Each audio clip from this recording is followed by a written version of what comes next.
Okay, so here we are in midsummer, and we're talking about something that you can use that can get you whatever kind of bass you want in any scenario, whether you're fishing a tournament, a pond, or anything in between. And throughout the years, I'm going to tell you this is probably going on 7 years that I have been, it'll be 7 years in September, that I have been using this as pretty much a go-to bait. And this is a craw worm swirl. I was actually showcasing it in the Wacky rig pond tactics with copolymer line video that I did. I believe that was on the 1st of June. So why would I be talking about this with the old familiar Yamagatsu 1/0 hook over and over again? And the reason for that is before the Ned rig came out, which is known for being a big numbers lure, I was getting numbers of bass on this thing for a 5-inch bait. That's pretty good. And what's really the big difference in terms of color, there is a big difference in color in how these work, and often how largemouth bass actually strike these. But what's different about this crawfish worm is I have very little doubt that bass don't think it's a crawfish. And the reason why is if you're fishing, say, a black, white, green pumpkin, watermelon, the more popular types of colors, watermelon, red fleck, it just seems like they kind of want to lift it up and drop it. With this, they actually continue to crush it, which I would assume is how bass, smaller bass, would chomp and feed on a crawfish. So this is definitely a lifelike imitation. Before I did photography, video, or writing, though, it's kind of hard to justify and showcase just how many fish I actually caught on this.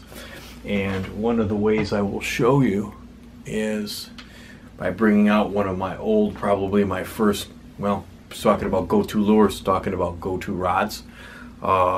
This is a St. Croix. I don't think I'm going to be able to get too close here without touching that tip. That is an older Triumph. You can see by the logo with that, it's an older Triumph. It's just a touch heavier and has a little bit more parabola in the tip than the older ones, than the newer ones rather. And you can see, yes, this rod has some markings. They have good cork, but this was actually like a light brown, and you can see how deep brown that has been from using it for years.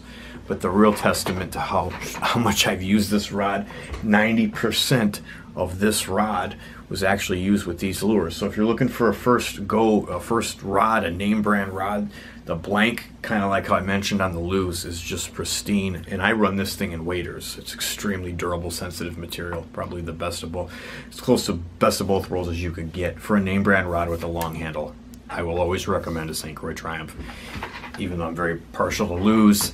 And just to dispel some of the rumors, a lot of people to this day will say it's not as good as a St. Croix, or they're defective, or I mean not as good as the American-made Premier. No, this rod is not made in America, but I think they retail for $89, which is still a really good value on the rod, considering it'll probably last you the rest of your life if you get it.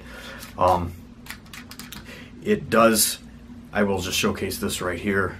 You can see this, where there's actually a groove right here, is actually flat, almost worn totally down from how much I've held this rod and fished it. And of course, that with that deep brown there, you can see really threw a lot of lures. One thing that this does have that a lot of rods don't have is this Fuji reel seat is extremely underrated for sensitivity, because you've got your graphite arbors here that are holding the rod in place inside this Fuji reel seat, and it's a graphite reel seat, so it's a graphite to graphite transmission.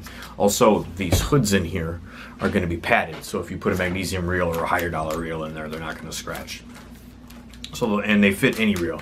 This reel seat, the classic Fuji, what do they call it? Quality Fuji product, it just says on it. I mean, it's old school, but it works extremely well, and their rods always pop up with it here and there, so a lot of people think it's kind of antiquated, but it really does have a place. And this rod in a 6.6 medium, 1/4 to 5/8, 6 to 12, running the 8-pound, but this weighing about 3/8 is just prodigious.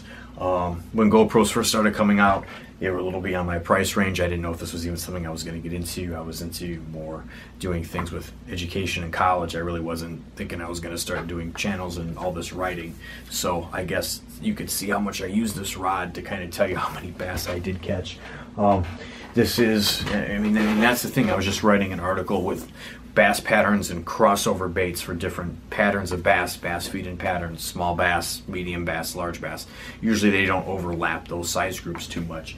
And this thing, it's not like you have to have 3 rods rigged up with 3 different worm sizes for those groups, those small, medium, and big bass. This big bass will take this mediums, and that's just an amazing thing. The first time, it's actually kind of a funny story. I had a worm kit, and I put my favorite worms in one bag and the ones I really didn't like the look of in the other.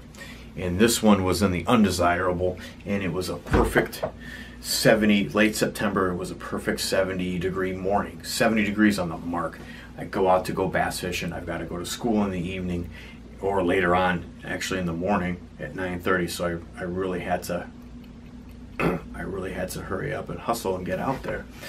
And this was in there, and I caught an 18, either 16 or an 18-inch bass. The first time I used this bad boy, right off a subtle drop-off. And at that time, I was more fishing more cover, maybe a little bit more prone to pick up numbers and work smaller covers a little bit more.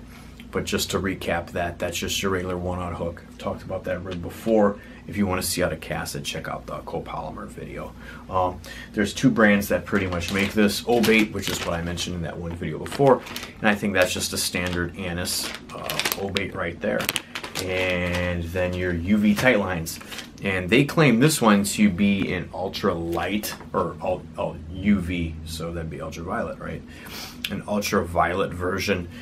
I used to have such faith in these. I would fish this and the O-Baits and literally like rig this first and then cast this second in the same areas, and sometimes if you staggered them they would catch fish. So they're extremely effective. I can't remember ever doing anything with such similar colors that had that kind of consistency.